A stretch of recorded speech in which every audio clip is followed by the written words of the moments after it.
salut internaute, ça me fait super plaisir d'être avec toi aujourd'hui. Et le sujet, c'est ça. Alors aujourd'hui, une petite vidéo qui s'intitule L'inflation qui fait peur. C'est un titre très extrême, certes, mais c'est quand même la réalité des choses, donc c'est quand même important d'en parler. La vidéo va se diviser en plusieurs parties. D'abord, je vais reprendre en fait les statistiques du Québec. Donc je me suis appuyé naturellement sur les chiffres du gouvernement pour quand même donner une information qui est la plus viable possible.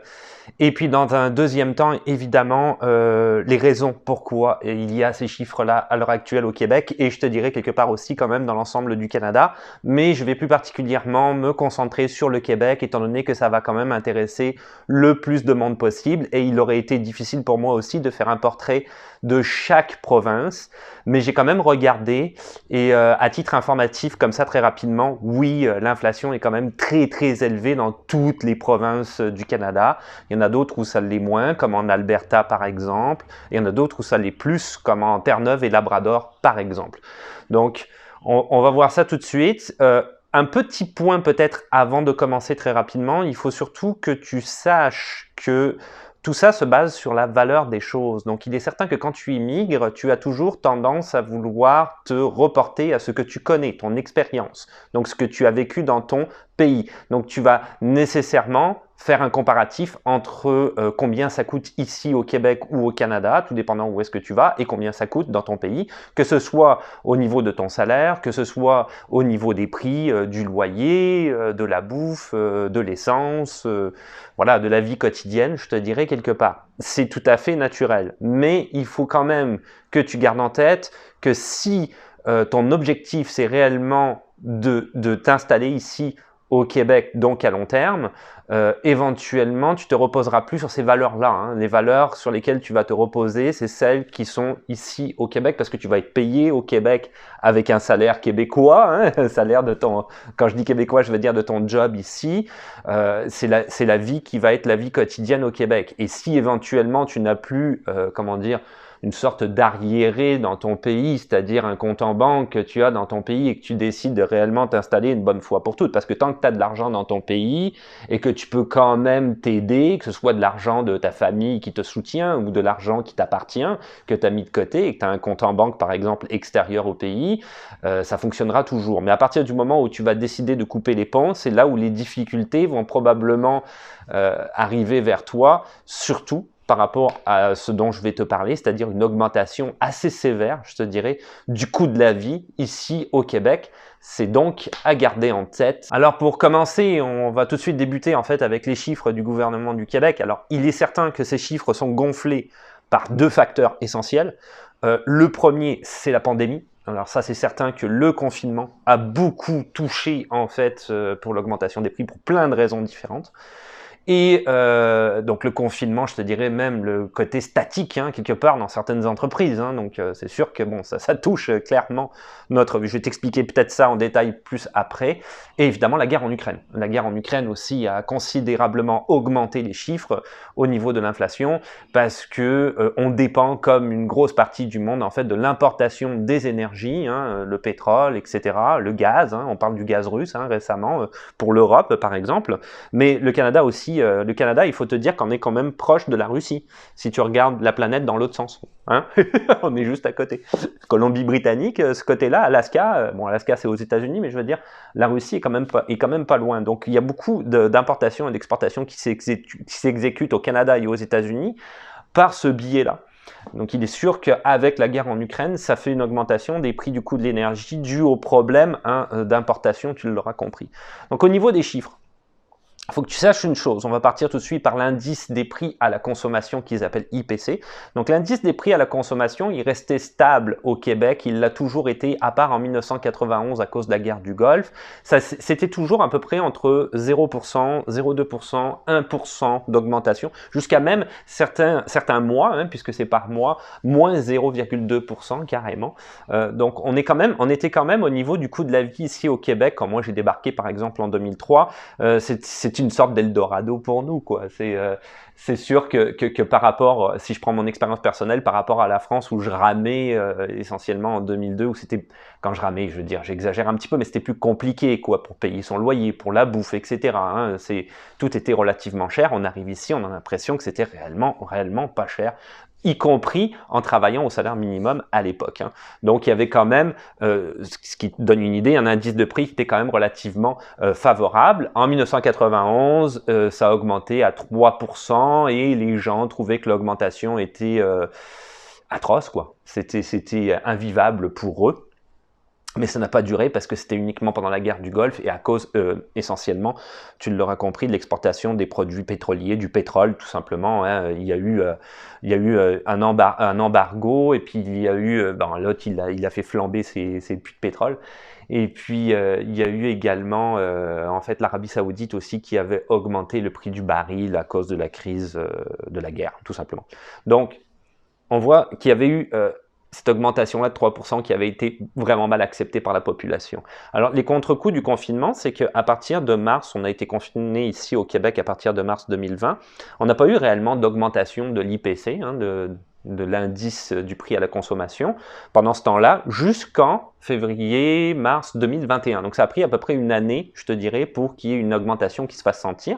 Là, il y a une augmentation, on appelle 2 mois, de 0,8% à 3,4%, ce qui énorme comme augmentation, hein, comme en 1991.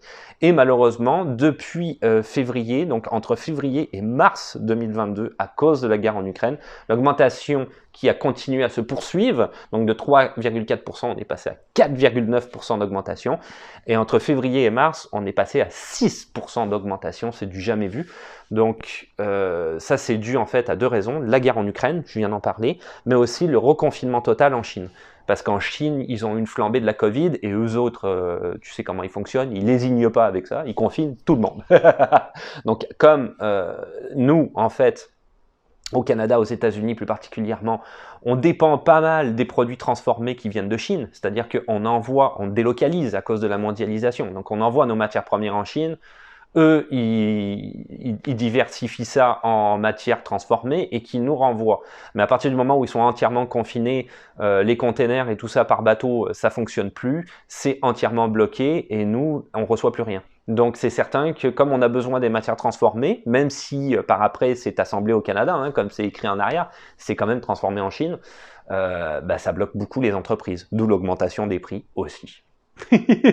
On va continuer sur les prix. Ensuite, on va partir sur les chiffres qui sont plutôt plus pratico-pratiques, je te dirais, que ceux que je t'ai donnés. Donc, réellement de la vie de tous les jours, qu'est-ce qui se passe en ce moment ici? Exactement. Le prix de l'essence, ça c'est quelque chose sur quoi nous, les êtres humains, les citoyens, on aime toujours s'accorder hein, sur le prix de l'essence. C'est quelque chose de basique, c'est comme la météo. On en parle tout le temps, en tout cas au Canada. La météo est... Bon, bref. Peu importe. C'était juste pour dire que la météo, c'était pas du petit parlage ici comme on peut avoir dans d'autres pays juste pour essayer de briser la glace. Ici, c'est un vrai sujet. Donc, le prix de l'essence aussi. Le prix de l'essence a augmenté de 32,3% en un an. C'est du jamais vu. L'augmentation est hallucinante. Donc, on parle, je l'ai regardé là à l'heure d'aujourd'hui. Aujourd'hui, à la pompe, c'est 1,85 cents à la pompe pour l'essence ordinaire, puisque ici il y a plusieurs types d'essence. Tu vas avoir ordinaire, un peu comme partout, je te dirais. Non, finalement, tu as ordinaire, extra, super, super extra. Ici, on en a plein. Ça augmente au fur et à mesure de plus c'est extra, plus c'est cher. Apparemment, ça serait pour les mécaniques. Quand tu prends le super extra, il me semble, c'est pour une petite parenthèse, mais c'est pour les mécaniques de pointe. Genre, tu as une Ferrari, tu peux pas mettre de l'ordinaire dedans, quoi. Mais sinon, la plupart des gens mettent de l'ordinaire, donc on va se baser là-dessus. 1,85 $, c'est vraiment beaucoup.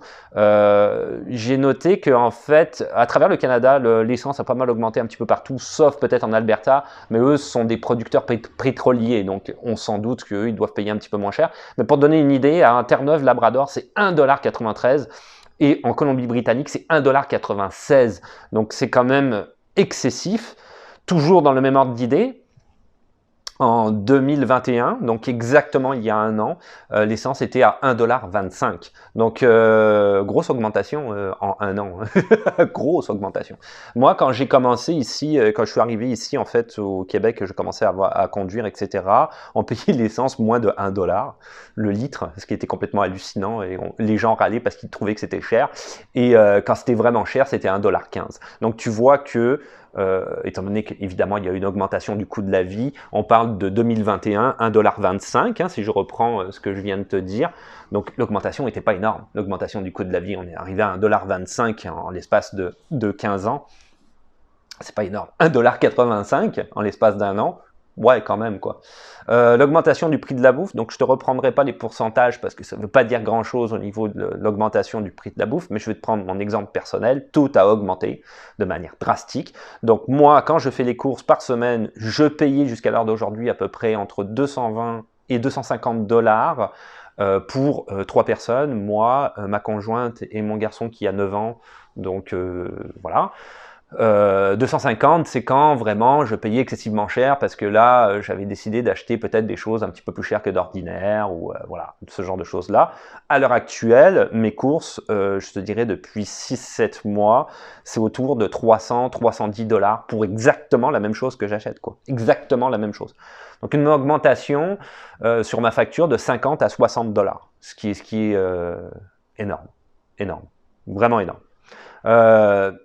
Le coût du logement, donc ça pourrait être très intéressant aussi. J'ai pris, pour faire une moyenne, un 3,5, ok? Parce que moi, quand je suis arrivé ici, en fait, au Canada, je m'étais logé dans un 3,5 immédiatement et pas dans un 1,5 ou dans une chambre ou un studio.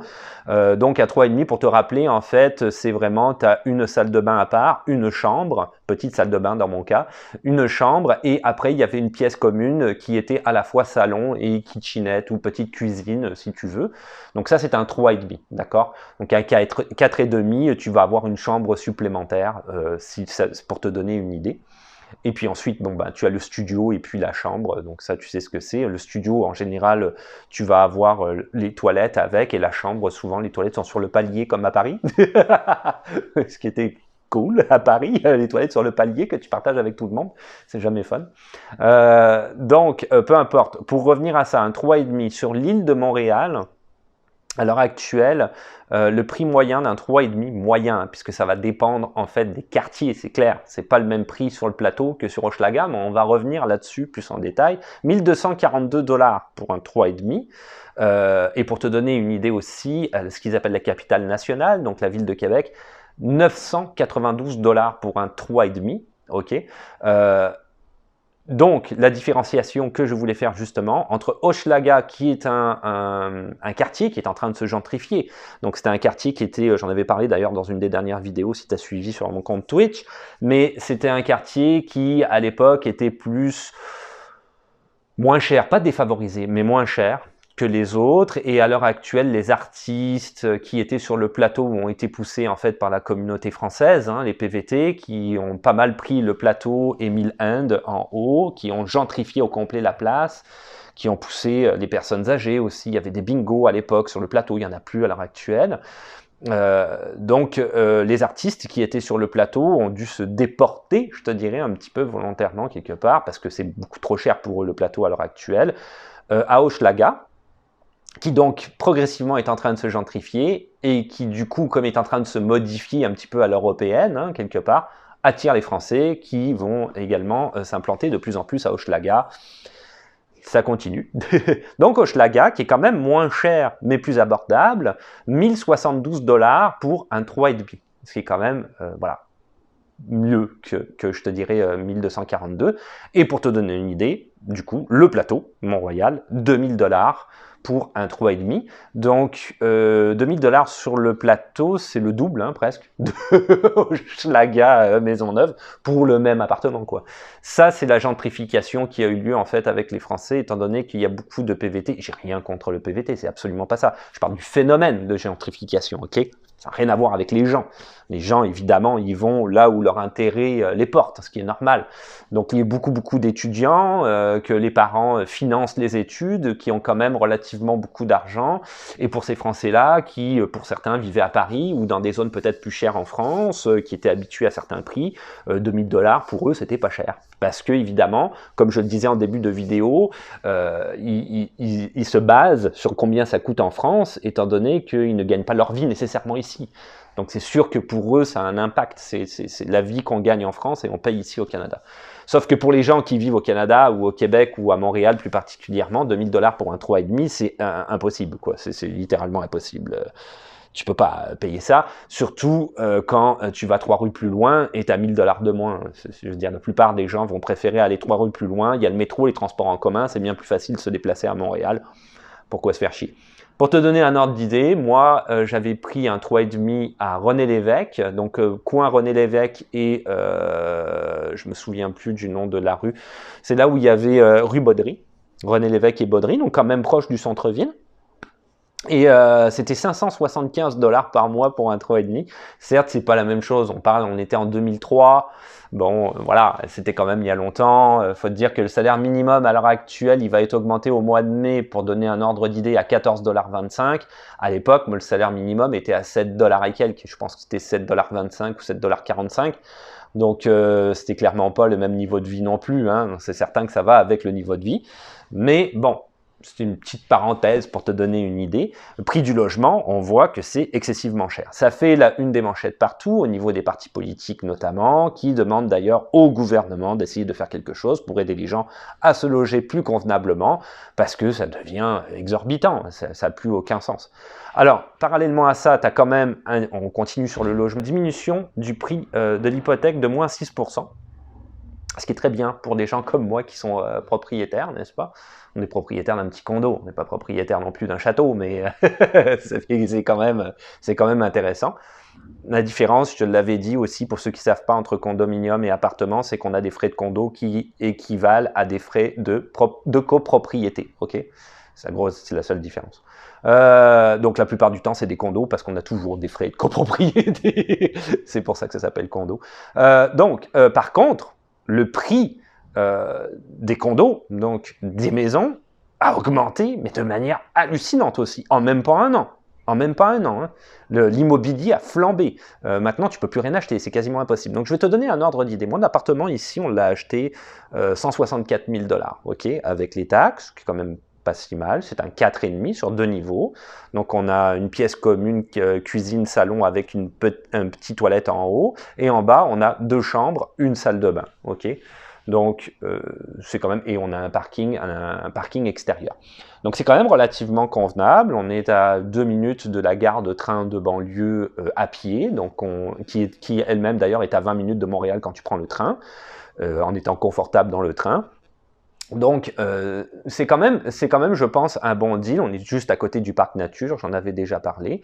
C'est un très bon deal. C'est un appartement qu'on a payé pas trop cher et c'est un appartement qu'on a payé parce qu'on a pu économiser un petit peu d'argent et on a eu beaucoup de retours d'impôts, étant donné qu'ici au Canada, nous, on est dans la branche des gens qui sont considérés comme pauvres, vu qu'on ne gagne pas suffisamment d'argent. Donc, on a des gros retours d'impôts, plus de l'argent qu'on a mis de côté, ce qui nous a permis de faire ce qu'on appelle ici une mise de fonds à la banque, et donc d'emprunter de l'argent sur 25 ans.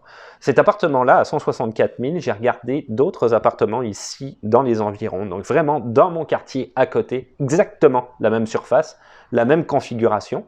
Le moins cher que j'ai trouvé, donc nous, ce qu'on pensait faire, j'ai touché mon micro, ça a dû faire...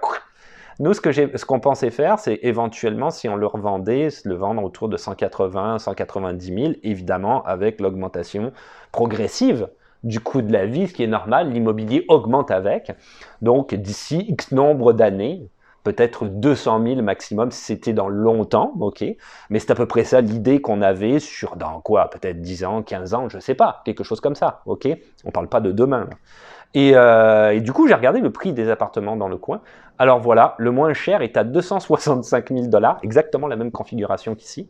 J'ai trouvé après 269, 299, 380 et 310 pour le même appartement dans le même quartier, ok, le même.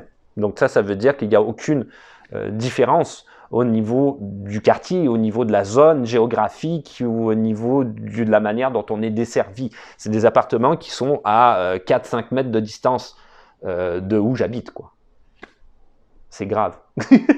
C'est grave. Donc, pour terminer sur cette vidéo, l'augmentation, pourquoi il y a une augmentation? Elle s'explique naturellement, je reviens sur ce que je t'ai dit tout à l'heure, la Chine et l'Ukraine, ok, donc ça c'est normal, je pense que ça impacte pas mal le monde entier, clairement, au niveau de l'augmentation des prix. Mais non, on a une autre chose aussi qui fait qu'on a une augmentation des prix, c'est la perte de rendement des entreprises. C'est-à-dire qu'on a une grosse pénurie de main-d'œuvre, je pense que tu es au courant, j'ai fait plusieurs vidéos sur le sujet, une grosse pénurie de main-d'œuvre que M. Legault d'ailleurs n'a toujours pas décidé de combler, hein, donc il n'augmente pas les seuils d'immigration, il rend l'immigration encore plus compliquée, il ne fait que de la petite politique en renvoyant la balle au fédéral et en disant que le traitement des dossiers est trop long alors que lui-même donne des dossiers au fédéral qui sont épais comme ça quand les autres provinces donnent des dossiers qui sont bien plus faciles à traiter. Donc si oui, il y a un problème de traitement au fédéral, c'est sûr que tu les arranges pas parce que tu demandes tellement de choses aux nouvelles personnes qui vont vouloir immigrer dans ta province, tellement de garanties, de devoir être avec un employé, d'être dans une région donnée, obligatoirement, permis de travail fermé pour X nombre d'années, dans la précarité d'emploi, que finalement, je pense que la faute, c'est pas mal toi. Ça serait bien. À l'heure actuelle, je pense que de donner pas mal la résidence permanente à tout le monde quand c'était le cas à l'époque, tu vois, c'était comme ça, en 2005, 2006, c'était comme ça. C'est comme ça que ça fonctionnait. Et ceux qui le demandent peuvent toujours passer par un permis de travail fermé, si jamais c'est ça qu'ils veulent, parce qu'ils ont un ami qui veut les employer, par exemple, au pays, et du coup, commencer à avoir une petite expérience ou partir en PVT pour avoir une expérience ici et pas être sûr s'il veut la résidence permanente ou pas. Ça regarde chaque personne. Mais les autres devraient avoir la résidence. Moi, je donnerais la résidence permanente de masse pour justement diminuer la pénurie de main-d'œuvre parce que ça impacte le pays de manière hallucinante. Donc, les entreprises, à l'heure actuelle, tournent à 70% de leur capacité, étant donné qu'elles n'ont pas assez d'employés. Ok, donc on est en grosse pénurie de main-d'œuvre. Toutes les entreprises, y compris les entreprises de services, les restaurants, les bars, etc., ils n'ont pas assez. Du coup, les serveurs et tout ont le gros bout du bâton. C'est eux qui peuvent demander ce qu'ils veulent. C'est pour ça, d'ailleurs, que tu as les permis de travail fermés. Parce que comme ça, tu es obligé de fermer ta gueule. Parce que si tu es pris avec un employeur. Et après ça, lui, l'employeur a le droit de te virer comme il veut. Toi, tu n'as rien de droit de dire. Donc, les lois du travail ne s'appliquent pas nécessairement à toi, d'où la précarité d'emploi avec un permis de travail fermé. Attention, ça ne s'applique pas à tout le monde. Il y a des gens qui sont quand même contents dans leur permis de travail fermé. Il y a des employeurs qui sont très sympathiques. Donc, je ne vais pas dresser un portrait non plus global du permis de travail fermé en disant que c'est diabolique, parce que oui, c'est diabolique dans le système, dans la manière dont ça a été fait, mais maintenant, il y a des employeurs qui sont des très bons employeurs, il y a des jobs qui sont des très bons jobs et où très certainement, tu vas avoir la chance de te retrouver là et finalement, que ce soit fermé ou ouvert, tu t'en foutras, quoi, parce que ça va aller très bien avec l'employeur. Mais globalement, quand même, c'est négatif. Ok, tu auras compris c'est quoi l'idée en arrière. Et malheureusement, j'ai beaucoup de témoignages. On en avait déjà parlé dans une nouvelle vidéo, une dernière vidéo, c'est une digression, mais beaucoup de témoignages de gens qui ont eu des très mauvaises expériences, qui se sont retrouvés dans la précarité parce qu'avec une impossibilité de gagner de l'argent pendant X nombre de mois, il faut que tu fasses la demande d'un permis de travail à 75 et vu les lenteurs administratives, eh ben, tu peux pas travailler pendant ce temps-là. Et tu peux pas changer d'employeur. Et la plupart du temps, tu peux même pas changer non plus de métier. Donc, 70, on va revenir sur ce qu'on disait. 70%, ok, tourne à 70% des employés, c'est-à-dire qu'il manque donc un gros 30% d'employés qu'on n'arrive pas à combler dans toutes ces entreprises-là. Qu'est-ce qui se passe? C'est que les entreprises augmentent leur prix, du coup. Pourquoi? Parce que ça donne une diminution de rendement et de productivité fatalement. Je tourne à 70% de ce que je pourrais vendre, alors que je pourrais le faire à 100%, mais je ne peux pas, même si mon carnet de commandes est plein, parce que je manque de gens. Et étant donné qu'un employé va me coûter à peu près un tiers de ma production en avantages sociaux ou en coûts sociaux, on va dire plus particulièrement, ben, à partir de là, j'ai quand même, tu l'auras compris, une marge de profit, clairement, que je ne peux faire en tant qu'entreprise. Donc, pour rétribuer cette marge de profit due au manque d'employés, augmentation des prix. Donc, Ukraine, Chine, pénurie de main-d'œuvre, 6% d'augmentation, si tu veux, du coût de l'indice du prix sur la consommation. Pour le moment, que fait le gouvernement québécois, vas-tu me demander? Je vais te répondre. Le gouvernement québécois a pris aucune mesure. Évidemment, les partis politiques qui sont les partis qui sont, comment dire, opposés au gouvernement québécois à l'Assemblée nationale ont demandé s'il avait l'intention, le gouvernement, d'augmenter les salaires. Il a répondu par la négative. C'est pas du tout ce qu'il a l'intention de faire pour le moment. Et tout ce qu'il fait, c'est donner des aides gouvernementales très substantielles, je te dirais, hein, financièrement, aux entreprises. Donc, il donne de l'argent aux entreprises, c'est à peu près tout. Il n'y a pas de mesures qui ont été prises pour engager plus de monde, et il n'y a pas de mesures qui ont été prises, ni pour protéger d'ailleurs ce que certains partis politiques demandent, c'est-à-dire un gel, par exemple, des loyers, hein, pour éviter que les propriétaires continuent à augmenter les loyers de manière inconsidérée. Le gouvernement a refusé, et également, il n'accepte pas non plus une augmentation des salaires. Donc, la situation ne fait que s'envenimer. C'est catastrophique. C'est pour ça que je voulais faire cette vidéo. Et voilà, c'est tout pour aujourd'hui. Donc, pour cette petite vidéo, je te ferai peut-être un petit bilan comme ça assez rapidement. Simplement te dire qu'on s'en va droit dans le mur, essentiellement parce qu'on est face à un gouvernement qui est en fait ultra démagogique et que tout ce qu'il veut, c'est être réélu. Je te rappelle que nous, on va avoir des élections au mois d'octobre, ici au Québec. Il y a eu des élections qui sont produites en France, qui viennent de se faire en France au mois d'avril, fin avril, là. Mais nous, ça va être au mois d'octobre. Donc, c'est certain que lui, il fait ça, il fait uniquement, et il a toujours fait une politique démagogique parce qu'il fonctionne beaucoup avec les entreprises de sondage.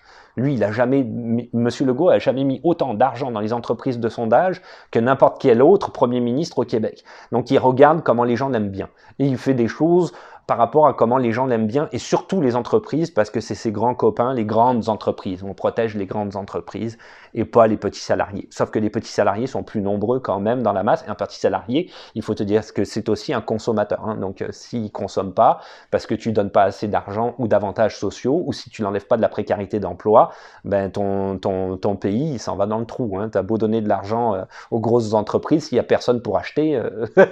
Je sais pas où tu t'en vas. Hein.